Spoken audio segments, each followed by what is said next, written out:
Danielle Colby has finally opened up about Frank Fritz, and it's a big deal for American Pickers fans. For years, people have been wondering why Frank left and what Danielle really thought. Now, she's ready to speak out. What really happened between Frank Fritz and Mike Wolfe? Did Danielle take sides? This isn't just gossip, it's her version of events, filled with honesty and real emotion. Danielle is setting the record straight and confirming what many fans have suspected. You'll finally get the inside scoop on what's been happening behind the scenes with TV's favorite picking crew. Let's dive in. Danielle Colby didn't begin her journey as a television personality. When American Pickers launched in 2010, she was just a friend lending a hand. Mike Wolfe and Frank Fritz were the ones out on the road, searching through barns for vintage treasures. Danielle stayed behind in LeClaire, Iowa, managing Antique Archaeology, the shop where their finds were sold. She answered phones, tracked down leads, and made sure the operation ran smoothly. Fans loved her from the start for her tattoos, vibrant personality, and down-to-earth attitude. But Danielle wasn't just the face at the front, she was the backbone of the operation. Mike and Frank were a huge part of why the show took off. Growing up together in Iowa, they'd been friends for years and shared a love for forgotten relics. Danielle saw the chemistry between them. Mike was the dreamer, always talking about preserving history, while Frank was more reserved, focused on the small, intricate details, like figuring out how a vintage toy worked. They sometimes clashed. Mike might want a rusty sign, while Frank was eyeing motorcycle parts, but it was all part of the charm. Danielle loved their banter and often laughed when they called her from the road to joke about who found the best item. She loved being part of the team, even if she wasn't riding in the van with them. Those early days were simple. The guys would travel in their white van, stopping at homes and shops, sifting through forgotten collections in search of hidden gems. Danielle stayed at the shop, ready to handle whatever treasures they brought back. She'd hear about their adventures. Maybe they found a broken-down bike or an old neon sign, and she'd figure out what to do with it next. People even started visiting the shop just to meet her, often asking about Mike and Frank. It was exciting, but Danielle sensed that things wouldn't stay that way forever. As the show gained popularity, so did the challenges. She got to know Mike and Frank on a deep level. Mike was always moving forward, overflowing with new ideas. Frank preferred a slower pace, taking time to examine the little things. Danielle was the balance between them. She'd listen to Mike's ambitious plans and check in on Frank when he seemed off. They trusted her, and she trusted them. It felt like a tight-knit family. But even back then, there were small warning signs. Frank sometimes grew quiet, and Mike could be a little intense. It wasn't anything major at the time, just hints of the tension that would grow in the years ahead. When American Pickers exploded in popularity, Danielle was right in the middle of it. At first, it had been a slow climb. Mike had pitched the show for years, shooting rough footage with a shaky camera, dragging Frank into dusty barns. Danielle helped from the shop, tracking down leads. Networks kept turning it down, thinking no one would watch two guys digging through junk. But Mike refused to give up. Finally, in 2010, the History Channel gave it a shot, and 3.1 million people tuned in for the very first episode. Danielle was stunned. Overnight, the shop turned into a hotspot.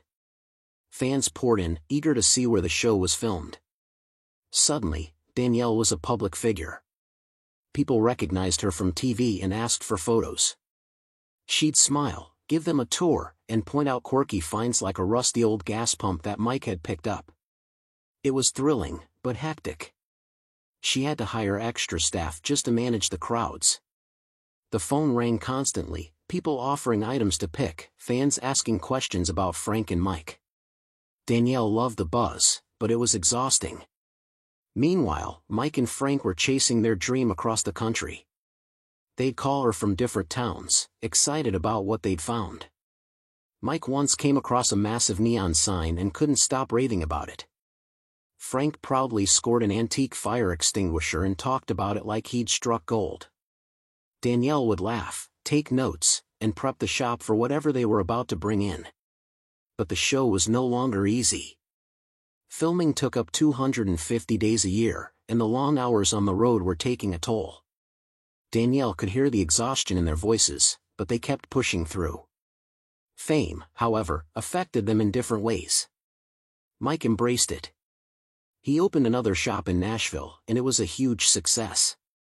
People lined up just to see him. Danielle thought it was great. Mike was finally making his mark. Frank, on the other hand, wasn't drawn to the spotlight. He stayed in Illinois, preferring. Danielle would tease him when he kept things low-key. "You're the quiet star, huh?" she'd say. He'd just grunt and change the subject. She noticed how well they balanced each other, Mike loud, Frank chill. That dynamic worked on TV. Danielle kept things grounded back at the shop. She had a fan base too. People loved her look, tattoos, funky outfits, and that burlesque style. When she posted pictures online, fans flooded her with comments like, "You're the coolest." Danielle loved it. It made the long days worth it. Whenever Frank brought in strange, cool stuff, like a weird doll, Danielle would share it online, and fans would go crazy. But over time, she noticed the show was changing. It wasn't just the three of them picking anymore. There were now crews, schedules, and big budgets. It started feeling less like an adventure and more like work. The buzz around the show kept growing. By 2015, episodes were costing $250,000 more than in the early seasons. The pressure was mounting. Mike was chasing big scores with every find, while Frank just wanted to keep it real. By 2017, Danielle could feel that something was off. American Pickers was still a big hit, but behind the scenes, things weren't the same. She didn't go out picking, but she kept in touch with Mike and Frank. The show had grown, bigger crews, tighter schedules, more money at stake. Mike was all in, constantly working to expand. He'd call her from Nashville with new shop ideas and cool finds. She loved his energy, but she could hear the stress behind it. He wanted every episode to shine, which meant more pressure for everyone. Frank, on the other hand, was changing. He called less often, and when he did, he sounded exhausted. Danielle knew he was battling Crohn's disease. He didn't talk about it much, but she'd gently ask, "You okay out there?" Frank would just say, "Yeah, just tired," and move on. Danielle didn't press, he was private. But she heard things from the crew. Frank was missing shoots, looking worn out. She started to worry. He still loved the work, but his body wasn't keeping up. Danielle stayed busy with the shop. Fans came in asking, "Where's Frank?" She'd smile and say he was out picking, not wanting to fuel rumors. But she saw the signs. Frank's calls were shorter, and Mike's were more hectic. The show was pulling them apart. Frank called her once from a shoot, angry. "He's turning this into a circus," he said about Mike. Danielle listened but didn't take sides. "He's just excited," she replied. Frank huffed and hung up. She didn't mention it to Mike. It wasn't her battle, but it stuck with her. They used to laugh about this stuff, not fight over it. She started to wonder if the show was worth it, especially if it was driving a wedge between them. Still, she kept things moving at the shop, pretending everything was fine. To fans, things looked normal. The episodes were fun, full of finds and jokes. Danielle knew better. The show was edited to hide the cracks. She'd watch and think, "That's not the full story," but she stayed quiet. Mike still stopped by, full of new ideas. Frank didn't come around much. Danielle missed the old days when the three of them would hang out and share stories. By 2019, things were clearly heading toward a breaking point. Frank's health was declining fast. He missed more shoots, and the crew scrambled. Mike pushed forward, but Danielle sensed his frustration. On the phone, he'd sigh and say, "Wish Frank was here." She didn't know what to say. The show was too big to slow down now. Danielle could feel the tension rising, problems she couldn't fix. She just hoped Mike and Frank would work it out before everything blew up. Then came March 2020. That's when things really fell apart. Frank Fritz's last episode aired, and that was it. Danielle found out from Mike, who called one night with a quiet voice. "Frank's done," he said. She asked why, but Mike didn't give much. "He's just not coming back." Danielle didn't push. She could tell he was upset. She had seen it coming, but it still hurt. Frank had been there from day one, his goofy laugh, his love for strange treasures. Now the van rolled on without him. It felt wrong. Later, Frank told the Sun he hadn't talked to Mike in 2 years. "My back's messed up," he said, "and Mike never even called." Danielle didn't fully believe that. She remembered how Mike had shifted shoots when Frank was sick. But she understood Frank's feelings. He'd been hurting, and maybe he needed more than just flexible scheduling. Danielle didn't call Frank. That wasn't her way. She figured if he wanted to talk, he'd reach out. He didn't. Fans online exploded with questions. Why did Frank leave? Did Mike ditch him? Danielle saw the posts but kept quiet. She focused on the shop, posting photos of antiques, anything to deflect attention. She didn't want to choose sides. Mike had always been her friend, but so had Frank. And losing him hurt. She'd text Mike now and then, "How's it going?" He'd answer, but the vibe had changed. "We're managing." She didn't ask about Frank, it felt too raw. The truth was complicated. Frank's Crohn's disease had taken a harsh turn, 17 hospital visits in 2 years, plus a stint in rehab for alcohol in 2020. Danielle heard bits and pieces from the crew. She never saw him as a screw-up. Pain changes people. She remembered him once getting excited over a great find, full of energy. That version of Frank was slipping away, and it hurt. Danielle understood. Mike was the dreamer, the face of the show. Frank was the relatable picker who loved the small stuff fans appreciated. She didn't think Mike forced him out, but she could see how Frank might feel sidelined. The show was Mike's creation, and Frank just couldn't keep pace. Danielle wished they had talked things out, but they didn't. So she kept moving forward. The van had stopped rolling for Frank, and she had to keep rolling on her own. She focused on the shop, her dancing, and her life. Fans speculated, money issues, jealousy, drama. She tuned it out. She knew both Mike and Frank were hurting. When things fell apart, she couldn't fix it. All she could do was wait and see what came next. She wasn't ready to speak publicly, not yet. That changed in July 2021. Danielle finally broke her silence, and it shifted the conversation. She had avoided fan questions and gossip for months. People online demanded answers, wanted her to choose sides.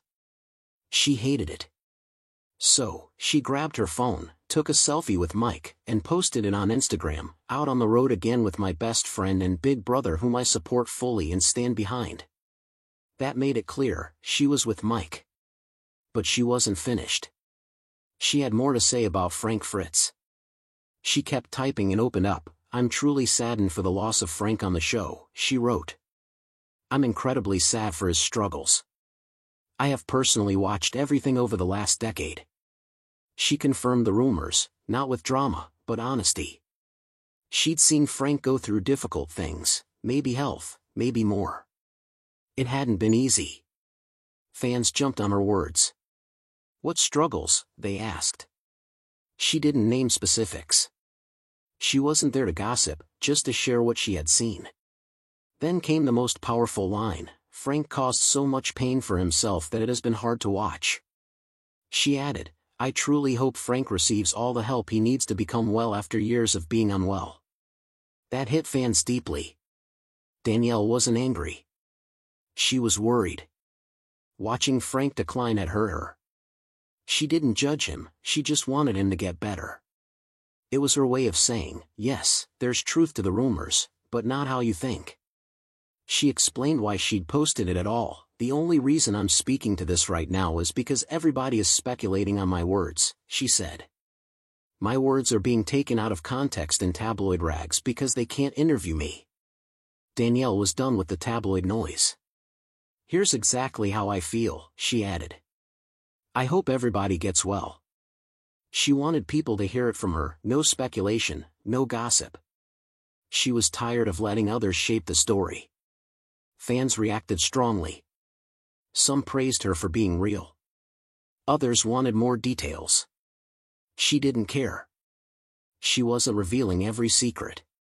She'd been with both Mike and Frank for years, shop talks, road trips, long days. She stood with Mike because he'd always had her back. But that didn't mean she didn't care about Frank. Her post wasn't a tell-all, it was a glimpse. Let people fill in the blanks. She had said what she needed to say. Life didn't pause after that. Danielle kept the shop going. Fans still asked questions. She'd smile and tell them, "Check my post," then move on. Mike kept filming, and she supported him online. Frank stayed silent, and she didn't reach out again. She'd done her part, cleared the air and taken her stance. The rumors about a feud? She ended that. It was deeper than that,